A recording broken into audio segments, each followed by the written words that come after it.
produces so much is not that it employs human energy.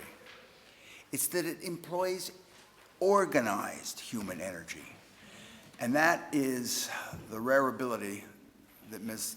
Lisa Orloff brings to the fore in the face of disaster.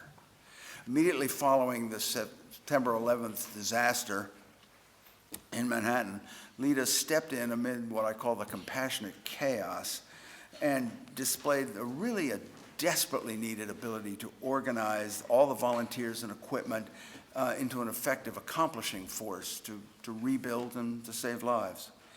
And in fact, she handled these so ably that she turned her back on a thriving fashion career and launched the World Cares Center, which trains and dispatches volunteers standing ready around the globe.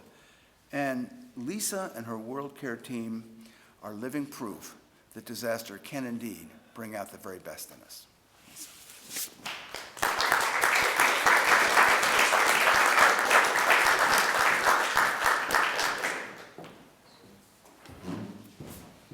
Thank you, everyone. I'm going to time myself. And I also don't have notes because my husband says I don't do a good job off of notes. I don't follow them anyways. So here we go.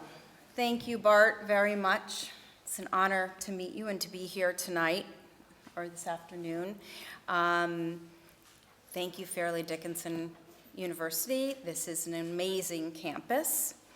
And I am honored to be in the company of my fellow awardees who are very impressive, passionate, and driven humanitarians.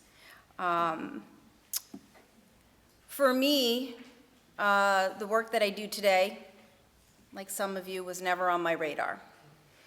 I was in sixth grade in Mr. G's homeroom, and he was going to take us on a field trip to New York City. And at the same time, there was a TV movie called Scruples with Lindsay Wagner. Anybody remember that? And it was about the fashion industry.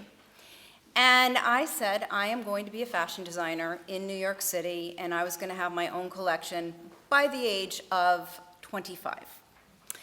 And so I pursued that. And my mom, who was a very forward-thinking businesswoman at that time, really helped me in so many ways that was really beyond her own knowledge, her own comfort zone. I remember I had to go take a life drawing class in Norwalk, and I'm 16 years old. Does anybody know what life drawing is?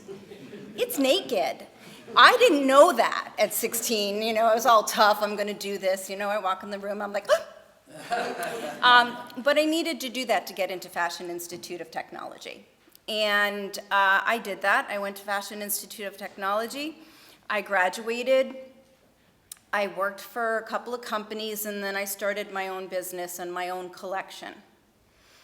And I love New York City. I love the energy. I love all that it has allowed me to do. And I am a consummate New Yorker. And on September 11th, when we were attacked, I was heartbroken. I was appalled. I was angry. And I was driven. And I felt that we all, anyone that has ever seen a Broadway show, anyone that has ever visited the city, and certainly me, who has benefited so much since I was a sixth grader, had an obligation to do something. And I went out and I tried to do something, but it was more difficult than you could imagine. There were lines at St. Vincent's Hospital of people trying to give blood, but as we very well know, unfortunately, blood was not needed because we didn't have a whole lot of survivors. Then I found my way to the Jacob Javits Center, which, by the way, was the convention center on 34th Street that I was supposed to show my collection at a week later. Obviously, that was canceled. And I ended up managing spontaneous volunteers. citizens, just like all of you, who wanted to come out and help. Because disasters take away not only physical property, but they take away a sense of control, a sense of, in some cases, faith. And the way to regain that control and feel the comfort of others is to volunteer. And it's something that we should all be grateful for.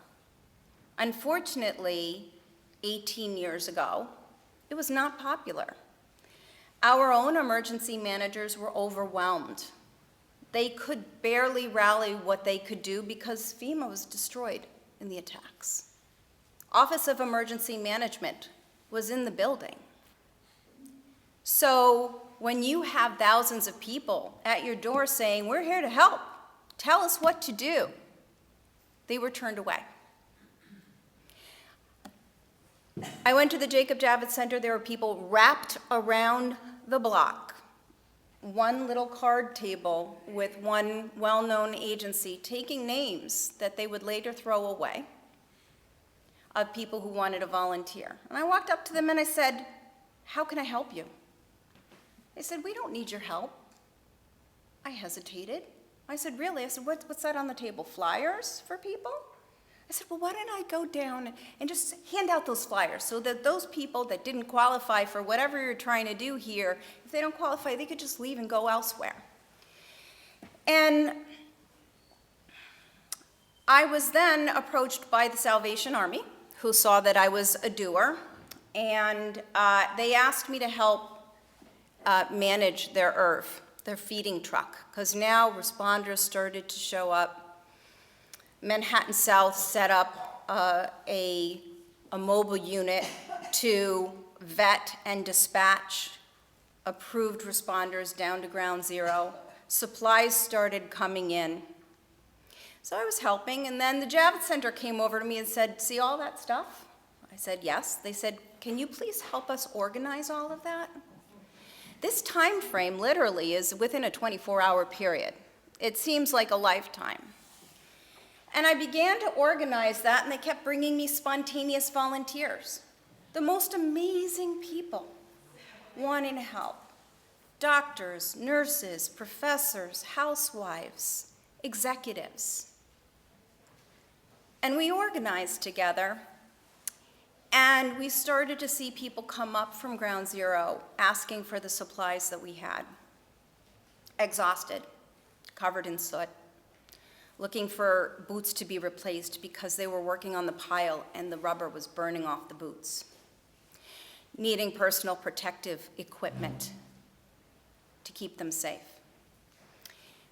And I said, they're coming up, but how many of there are you that can't come up? That can't come and get this stuff? I said, "You know what, I'm gonna go on the next truck down to ground zero." And I ripped out a map out of the phone book. Remember those? Yeah? And I took scraps of paper and I wrote my cell phone number down. And I went around ground zero. And I got a lot of, "Honey, what are you doing down here? Go on home." You know, a lot of my first responder buddies, you know, didn't really understand who I was and what I was doing. "What organization are you from?" "I'm just a volunteer." "What, just a volunteer? What's the name of that organization? I don't really hear of it. What is it?" No, I'm just a New Yorker trying to help." "Is that a different organization?" "No, I'm at the Javits Center. I'm organizing donated supplies. You guys are coming up to get them. What do you need?" And I went around and I compiled this list, and we delivered supplies until a formal supply chain could be organized. About 2 weeks. Seems like 2 years. We were joined by the Army National Guard. Lieutenant J. Kazor.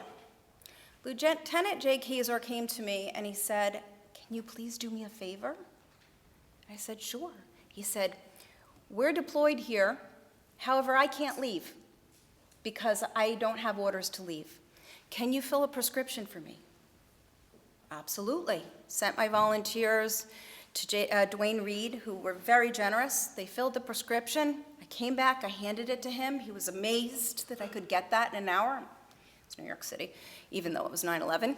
And he said to me, anything I can do for you, you let me know. And I warn you all, never say those words to me. And I said to Lieutenant J.K. Azar, I need a truck. And I need some people. Do you think maybe we could do that together? He said, give me 45 minutes. I have to put in a requisition. And that began an incredible relationship with a group of people I had never worked with before.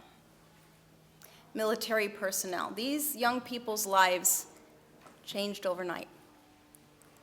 They were weekend warriors, and now they were going to be real warriors. And we deployed together down to Ground Zero. We delivered body bags for the parts that were being found in the pile. I got magazines for them to keep their minds off of things at night. And they taught me the incident command system. They taught me logistics. They taught me why you do certain things in disaster response. And they gave me respect as a citizen that was really unprecedented. We then moved on to work with FEMA. And these three women, Bernadette Frecker, Susan Jensen, and the other one escapes me, sorry, said incorporate. You have to incorporate. If you're going to be respected and people are going to work with you, you need to incorporate as an NGO. You need to join this network. And we did. And we called ourselves World Care Center, and our first program was September Space. September Space was a healing center that provided holistic services to over 45,000 rescue workers, their families, and survivors and disaster volunteers. First, those that suffered from the emotional implications of working in this kind of trauma response, and then later on, unfortunately, because of the physical impact. In 2007, the mayor said, we're going to transition into 3 city-run centers. Please work with us to transition your constituents.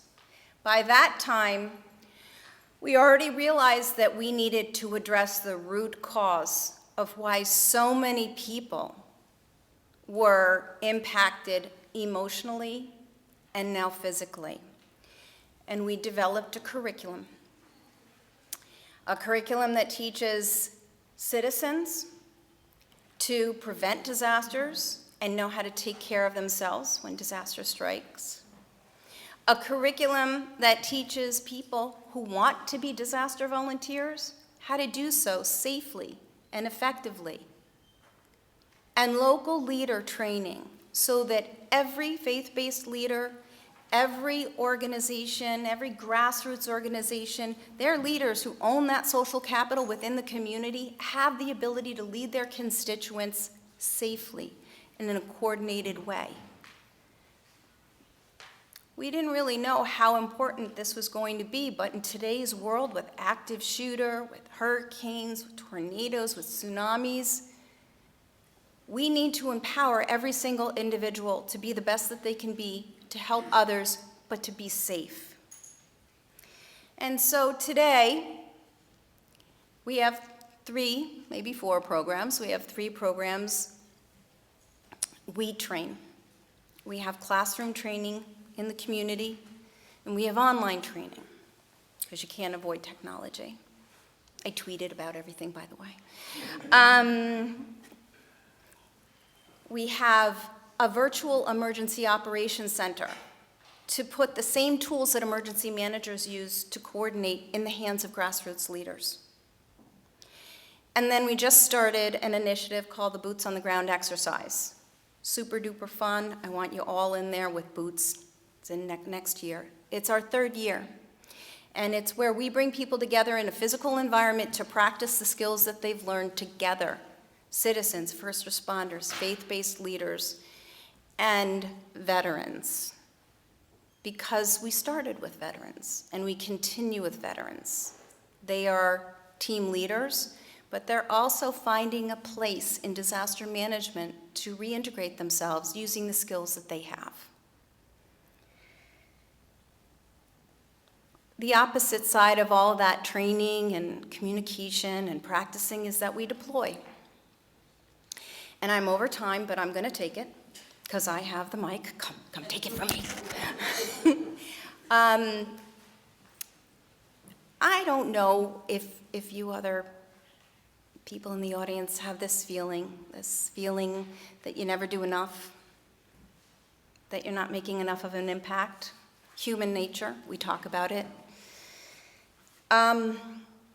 We deployed to Haiti during the earthquake, and we trained a team of Haitians. It was led by a woman who had lost her mother. And, bless you, and we did some good work, helping and empowering and training the community. Not coming in a big team. Sometimes it was just me. Sometimes it was me and one of my partners going in and training this community. And they were able to host medical clinics. They were able to host distribution on their own. But the most impactful thing is that when Hurricane Matthew hit Haiti and hit Jeremy, the South Island, the team that I had trained in Haiti called me and said, our team's in Jeremy. We've done the assessments. We've trained local leaders. We know what the needs are. Can you help us with water filters? They had done this all on their own. And that's success. Took 5 years, but that's success. At home, during Hurricane Irene, we were the lead coordinator for the state of New Jersey, organizing grassroots groups and known volunteer groups to do muck and gut operations. That's cleaning out the homes after flooding. We trained a group in Jersey, and the same thing. When Superstorm Sandy struck, I called them immediately. I said, what do you guys need? What are you doing? They're like, Lisa, we don't need a thing. You taught us how to do this, and we're doing it. So those are some proud moments. I still feel like we're not doing enough. Still, I feel like we'll never do enough. However, the champions are those local leaders. Those are the champions that turn the pain and suffering of what they're going through in disaster, and they turn it into good. And they help others. And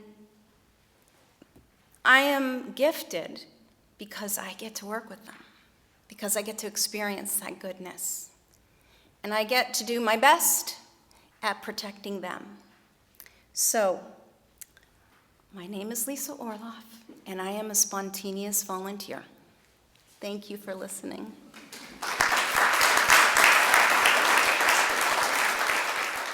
One of the things that always amazed me about Lisa was how someone who organizes so well has an office that looks so close to mine. It really, I think, disaster relief has yet to hit the organization of either of our offices. But one of the things that I think I may have mentioned is that Carol Ezzo, who's our COO, is magnificent in organizing. She puts everything into shape. And here we are walking back from from Times Square to your 8th Avenue offices, and Carol keeps saying, "My goodness, she really has it set down in a system altogether." And for Carol to say that, I want you to know that that's really something. I mean, imagine what she has to keep in line. So I am impressed not only that you do it, but you think of the system and you let that be your guide. Again, organize human energy. Good for you, Lisa.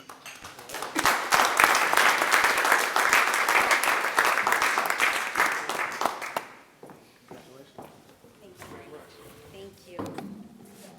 Love that suit. That's New York.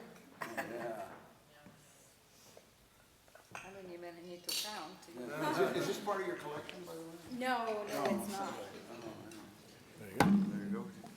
So my only regret is that I didn't get to spend time with each and every table, getting to chat like we did at our table, and find out what people's influencers were, because that was a great conversation to have. Thank you so much. Carol, where are you? You girl, thank you. Yes, behind every great man is a greater woman. And it was wonderful to meet you both and have you come to my very, very modest, messy office. Creative genius, we call that creative genius, okay? So thank you. Fish tank on the wall. Yes, we have fish. That's for our emotional resiliency. So I hope that I have an opportunity to speak with each and every one of you beyond this evening. I will be hunting some of you down, and others I hope will hunt me down. Our passion is to really empower people to be all that they can be, but to ensure that they are emotionally and physically safe when doing so. So thank you so much for this evening and for an opportunity to make new friends. Thank you. Thank you.